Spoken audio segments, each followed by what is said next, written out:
Welcome to On the Edge with Deneen Dias. Today, I'm excited to talk with my guest, Darren Root of Rootworks.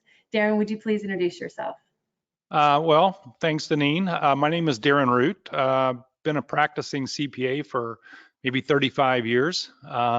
Somewhere along that path, I started Rootworks maybe 15 years ago, which were a community of accounting firms, about 1,000 strong today, 1,000 firms strong across the country. And then also during that journey, I was executive editor of CPA Practice Advisor magazine for about 7 years. So I was keeping pretty busy for a while, Deneen. And I've known you for a while. I think You have. I first came to Rootworks maybe 13 years ago in Indianapolis, and I've always admired the work that you're doing to help firms shift, to make a shift, and you continue to, which is some of the tips I want you to share with everybody today. And I think a lot of what you're helping firms do is use more technology and reinvent themselves, but it's finally happened. Don't you feel like it's finally happening? You know, we've been talking about it for 15 years. What probably spurred me on early on, Deneen, was reading the E-Myth from Michael Gerber a long time ago, and realizing, because I grew up in this profession, my dad practiced before me. So realizing that, man, there's so many hard things about this practice, the practice of accounting that doesn't have to be this hard. And Gerber sort of put that light bulb off in my head a long time ago, and I was able to make that shift in my practice. And then I've been trying to get firms to make the shift. But yeah, I think it's finally happening.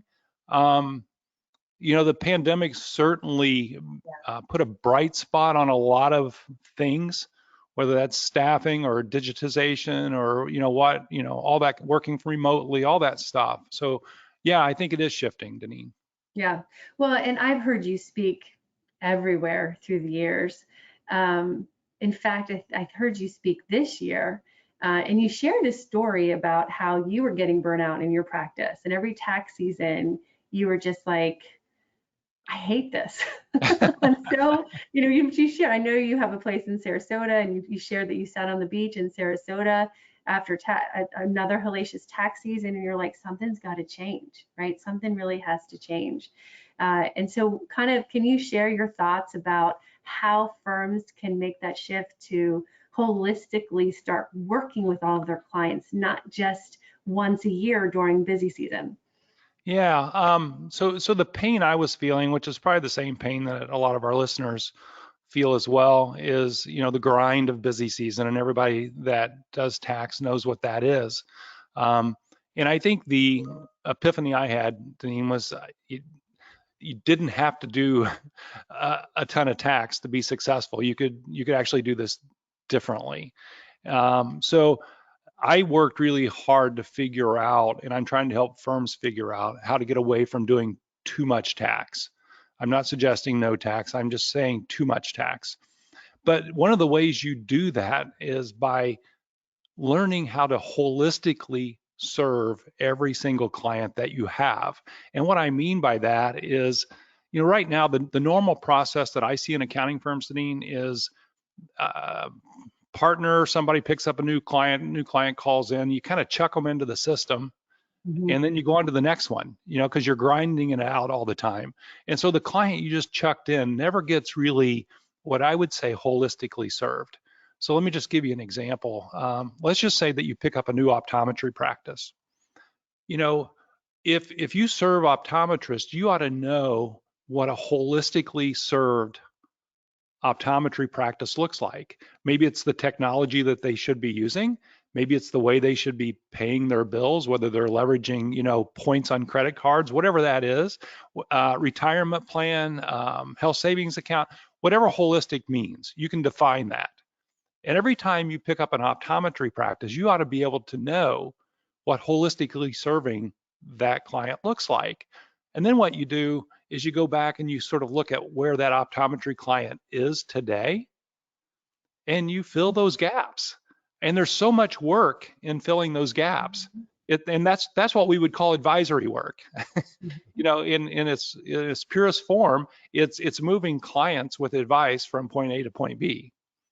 But if we've never defined point B, and we don't know where they're at in point A, that's why advisory is so challenging for people. Does that make any sense at all? Yeah, I think it makes sense, but can you give some examples? Because I borrowed a word from you. It's that productized.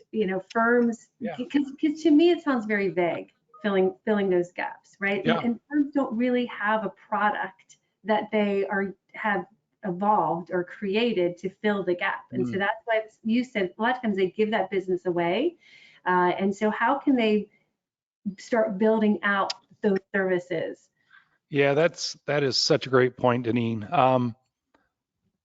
The fact, so let's assume for a second, go back to that optometry practice. If you could define what holistically serving them means, all right, so let's just say for a moment that means that you're doing the client accounting services for them, you're doing payroll for them. They should have as I mentioned before, a retirement plan. You should be looking at how they're saving on their, let's say, medical plan, whether that's health savings account or whatever, what technologies they should be using. So now we've got this picture. Think of this as a wheel. You got the optometrist in the middle, and you got all the pieces around the edge. For every piece that's around that edge, Deneen, I think you should productize every single piece. And so and maybe you decide to bundle some of them. Let's Mm-hmm. say that you have a product called client accounting services with payroll. That's your product. And what I mean by productizing that is taking the time to say, to create most people would call it a sales presentation, but let's think of it as an education presentation. Mm-hmm. So something that you can pull off the shelf. And what I mean by pull off the shelf, it's in your digital document library. It's a PowerPoint in your library that has 3 or 4 slides that says, here's what every optometrist should be consuming in this product, our client accounting and payroll product. Here's what this looks like. We want you to use QBO. We want you to use bill.com. We want you to pay your bills using this credit card. We want you to, do whatever. Here's how you store documents. All this is client accounting services plus payroll for us. And you have a presentation that, again, is 3 or 4 slides, and those 3 or 4 slides then tie to a proposal, an engagement letter, if you will, that's already pre-prepared. All this stuff is prepared because you don't need to reinvent the wheel every time you talk to a new optometrist or a new client. So that's what I mean by productizing. You look at that wheel and you say, okay, how many products are on this wheel from us? Right. Again, you may bundle a couple. Maybe retirement planning is a product, and it's Yeah. 3 or 4 slides saying, you could do an IRA, you could do a 401k, a SEP plan. Here's what they are. Here's what we recommend. That's a product, Yeah. and we charge $1,000 for that advice, whatever that is. But you should create those products once. They should be on the shelf, again, digitally in a presentation. And every time you meet with a client, you should pull that off the shelf, go through that with them, educate them, and then execute. Yeah. Well, and so I think what I like you're saying is it's not just for new clients, because a lot of times I think firms are starting to talk to new clients this way, but they struggle talking to current clients this way.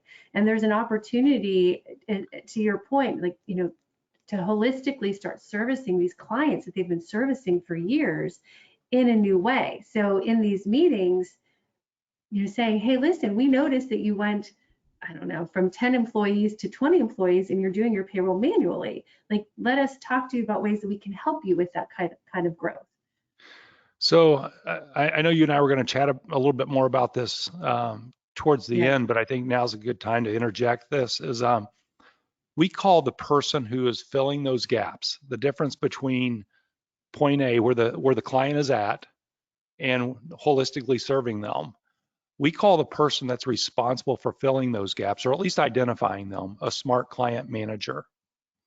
Somebody that gets up every single day with a printout, if you will, of your client list and asking the question, where is this client today and Love where it. should they be?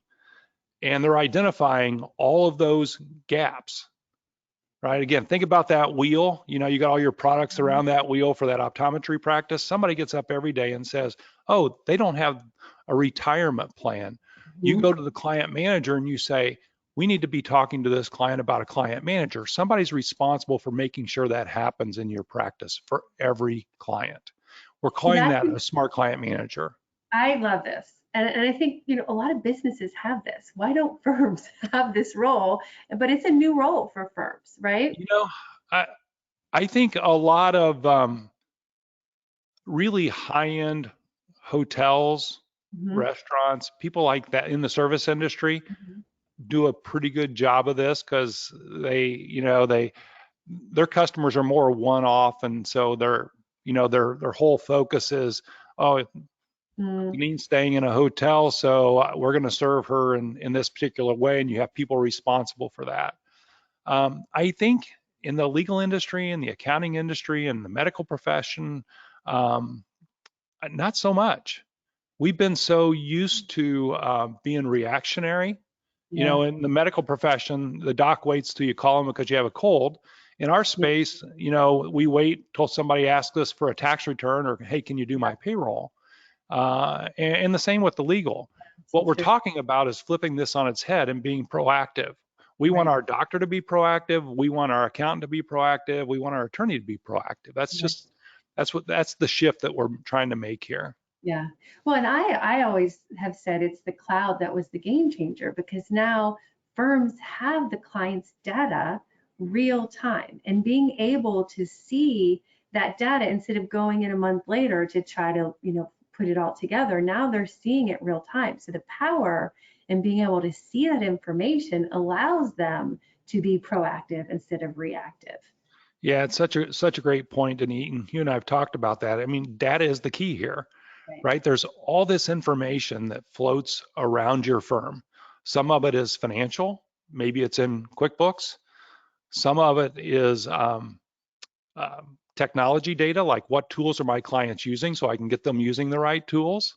Yep. Some of it's this business data, which is really soft. It doesn't necessarily live in an application. It's kind of in everybody's head, like, is this client a partnership? Yeah, I can probably figure that out. But do they have a buy-sell agreement? That doesn't really live anywhere. And is that buy-sell agreement funded with life insurance? Again, doesn't live anywhere. But just imagine for a minute that you have a partnership that's a client. If you could capture the data Hmm. that says they don't have a buy-sell agreement and it's not funded with life insurance, there's a product that you Hmm. go sell. That's advisory services. So Hmm. if you have the data is what allows you, in my mind, Deneen, to be proactive.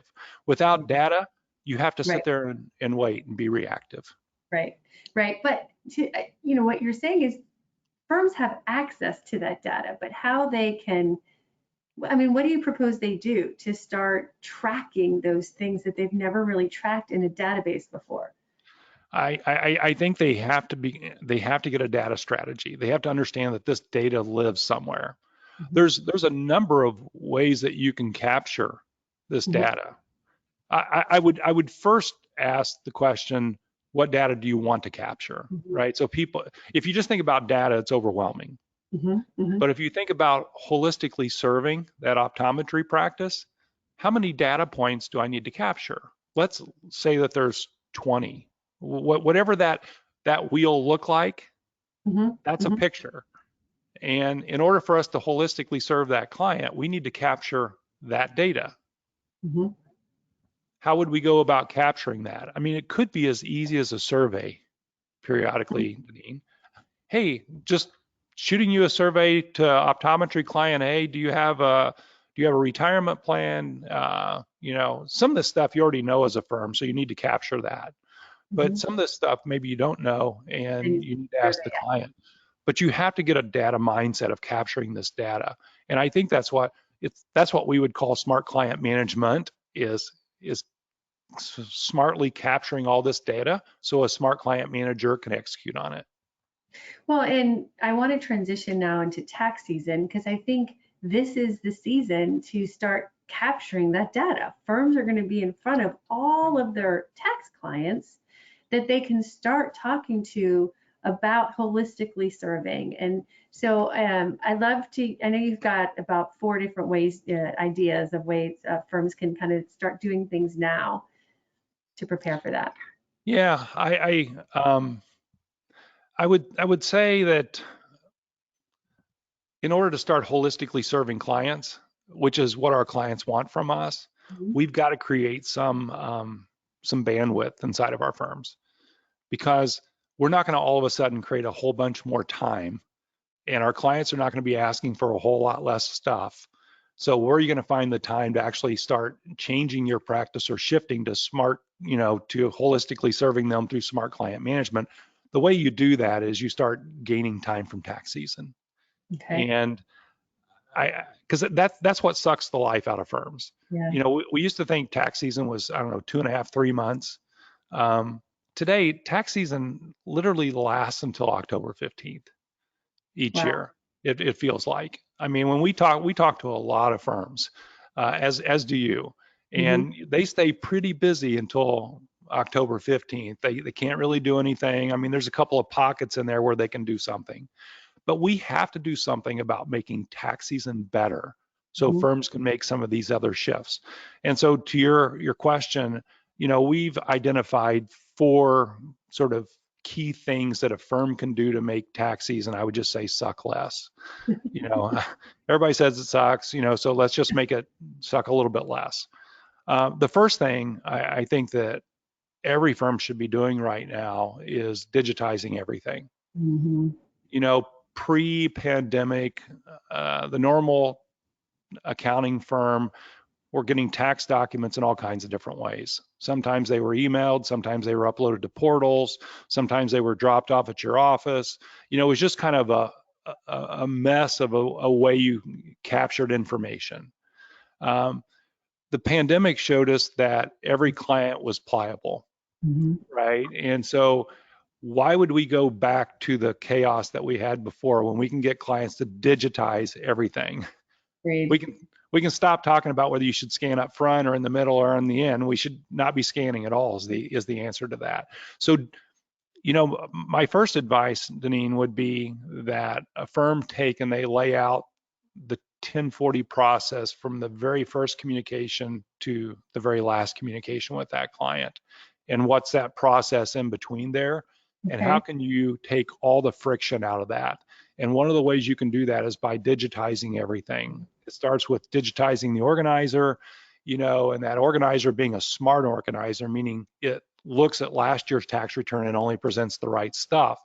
Then asking your clients to making sure your clients provide everything to you digitally, and Hmm. then using a tool that allows you to organize all that stuff digitally, maybe populate the return somewhat digitally, and then get the 8879 signed digitally and get paid digitally. Hmm. That's what the process should look like. What we Are they, found is, oh, I'm sorry. no, are they really not there yet?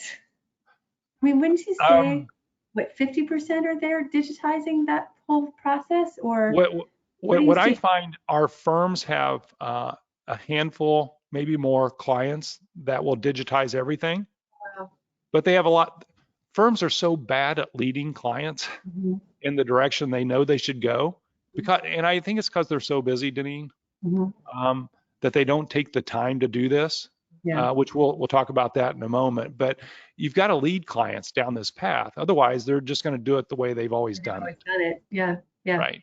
So I think digitize is the first Okay. thing that you ought to do. What we have found is this saves firms on average about 20% of the overall time of sort of messing with clients. Wow. That's significant. Yeah. It's not insignificant. But the second piece of that is what we call a client communications manager.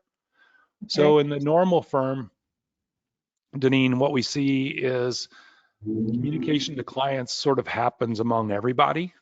Hmm. So you have a preparer or a reviewer that's missing some information. They're reaching out to clients and then they're waiting on that stuff. What ought to happen is you ought to develop this role called a client communications manager. And by the way, a client communications manager and a smart client manager could be the same person depending on the size firm that you have and all that kind of stuff. But somebody that's responsible for all the communication during busy season. Hmm. Again, depending on the size of your firm, you could have more than one. But One. let's just assume for a minute you have one.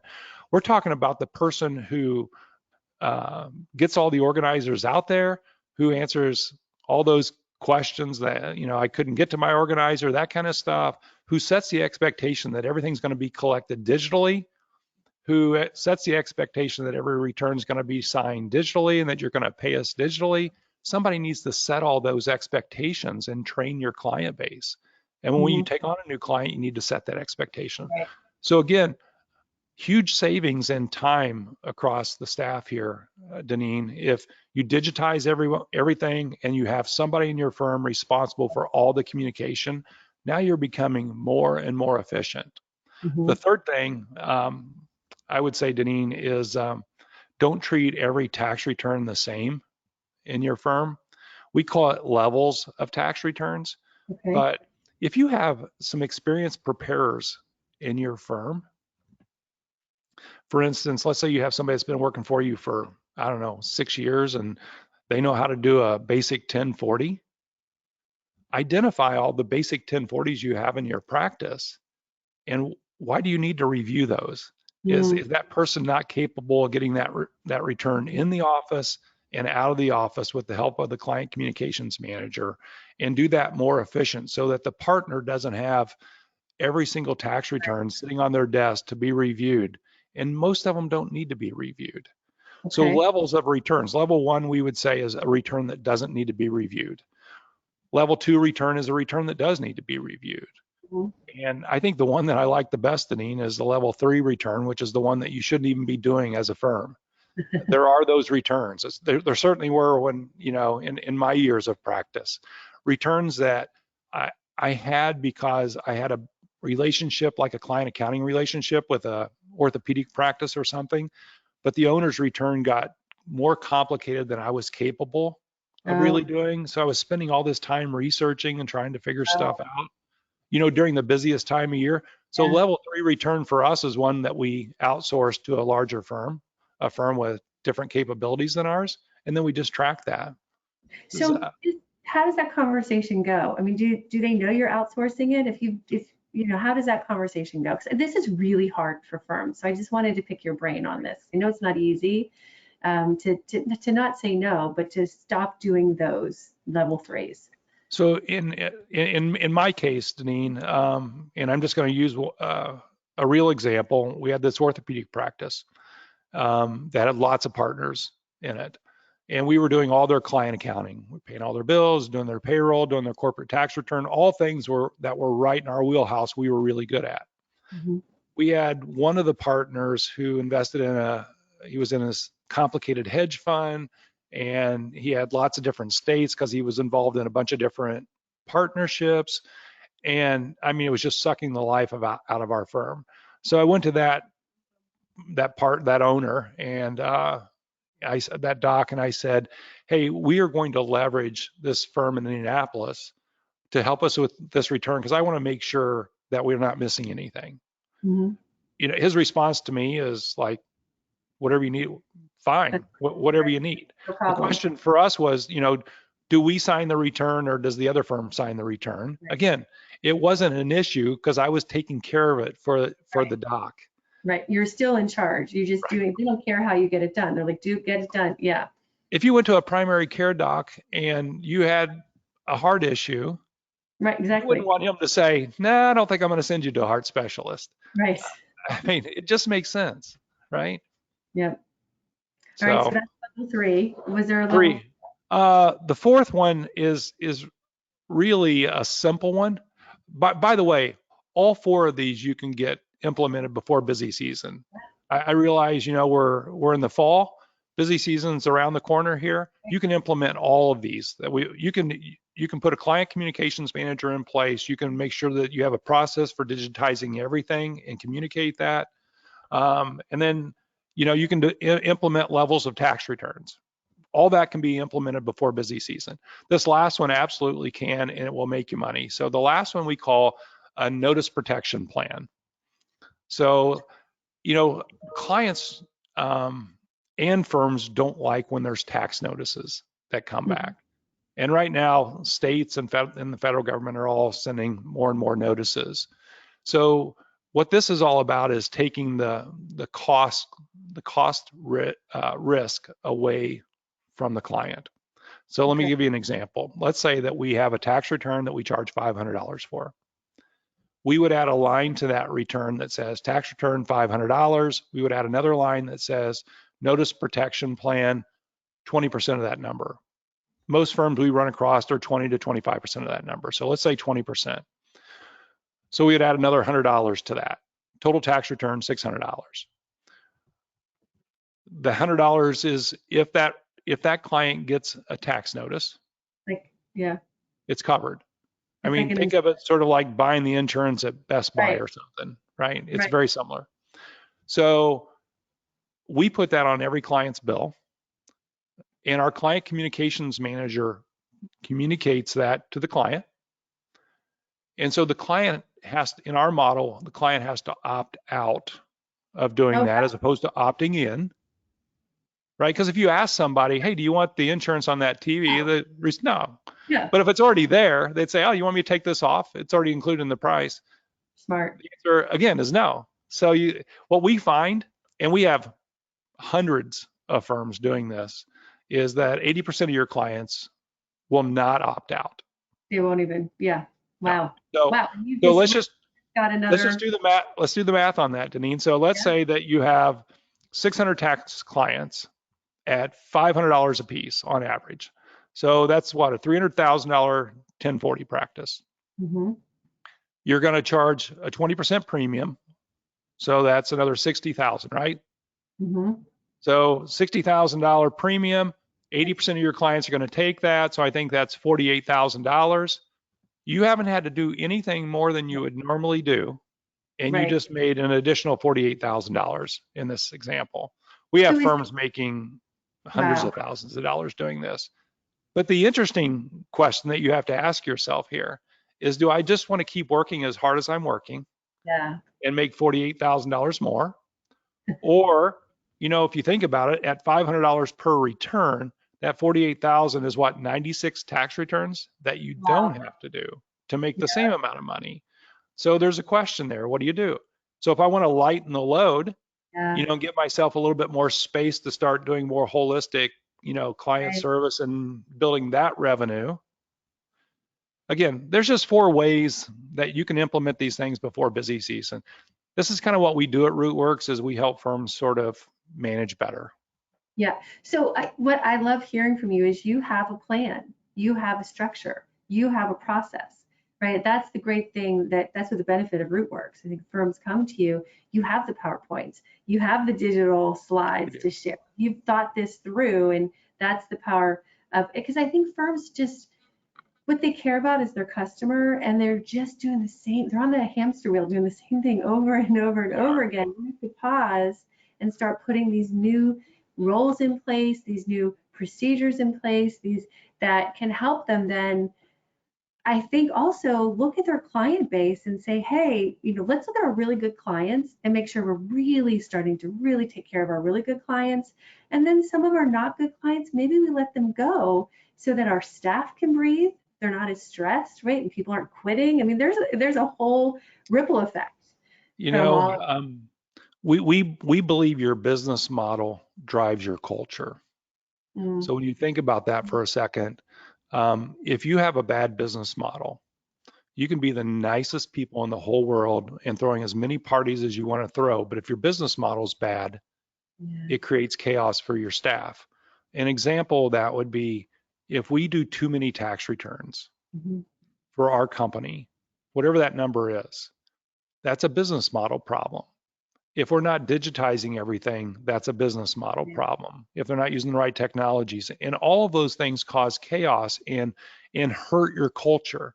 Yeah. And the one thing we learned through the pandemic is employees are more sensitive now, Mhm. aware Mhm. that they don't have to do that. They don't have to do this They don't want to anymore. live that way anymore. They don't want Right. to, yeah, they don't, they want time with their family. They want time to come home and relax and to Right. think. They don't want to be working the way I think the traditional firm model was Right. working. So I'm But watching the time. We've got 1 minute left. And I oh, did want you to have a chance to talk about anything coming up with Rootworks that you wanted to share. As I know you guys, you're doing a ton of good things for firms. yeah, I mean, we have our Inspire conference coming up You end there? of November, 1st of December. So we're sold out. We are at the Ritz-Carlton in Sarasota. Can't wait. But in 2023, we're going to have our Empower conference. So we're doing two big conferences a year.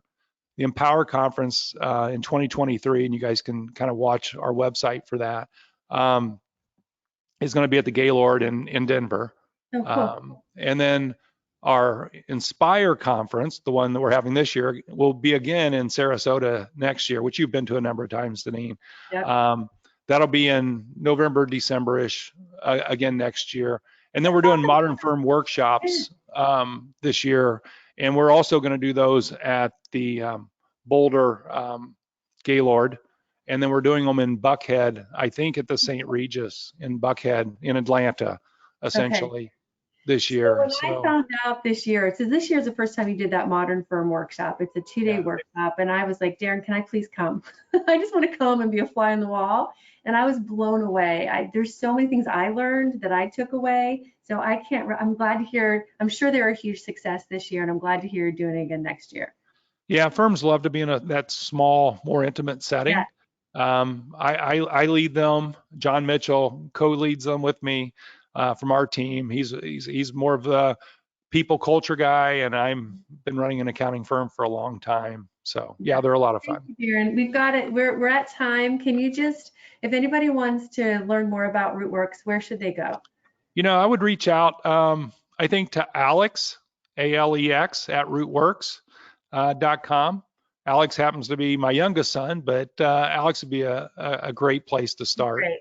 He's such a great guy. All right, great. Well, thank you so much, Darren. I appreciate your My time. I look pleasure. forward to seeing you in a month at Inspire. Great. Thanks so much. Bye. Bye-bye.